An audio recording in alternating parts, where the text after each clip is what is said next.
We accept that our fashion sense can change. Our bodies can change over time. But why are we so terrified to admit that our purpose can also change? We are told, get that degree, that promotion, the power, and everything else will fall into place. But what if you get there and realize that this life that you're leading right now is what your 20-year-old version wrote for you? Staying stuck in old narratives isn't loyalty. It's a glitch in our psychology. Let's talk how to give ourselves that permission to pivot. There's a term for this: identity foreclosure. It is when we commit to a life path even before we understand who we are and what we want. We do this because the society rewards consistency over evolution. We are taught that quitting is a sign of weakness, even if we are quitting the version of ourselves that no longer exists. If you dread your job that you used to love, doesn't mean that you're ungrateful. It means that you have outgrown your container.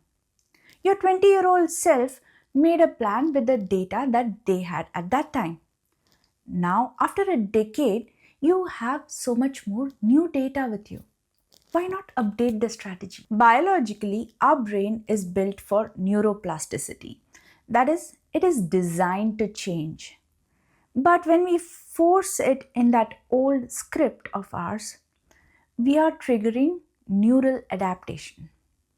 That's why that big promotion doesn't give that dopamine kick anymore. Your brain has now adapted to the environment. And because there is no longer an alignment between your inner self and your outer actions, the reward system shuts off. That burnout is not because you're working too hard. It's because there's a friction happening inside your brain. The brain is trying to move forward, but the old narrative is pulling it back. Think of your purpose like a wardrobe. Staying in a career just because you've spent 5 years on a degree is like wearing shoes that gives you blisters, but you're still wearing it because they are very expensive. In other parts of life, we would call this a bad investment and move on. But in our lives, we call it grit.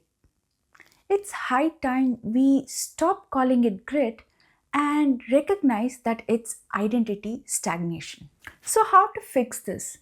Let's do a quick narrative audit. Let's look at our life, our job, our habits, our goals, and everything associated to it. And let's ask this question: if I were to start everything from today with zero history, would I choose this? If the answer is no, that means it's time to make some changes. If you choose to change, that doesn't mean you're a failure. Look at yourself like a scientist who has discovered a better way to live life.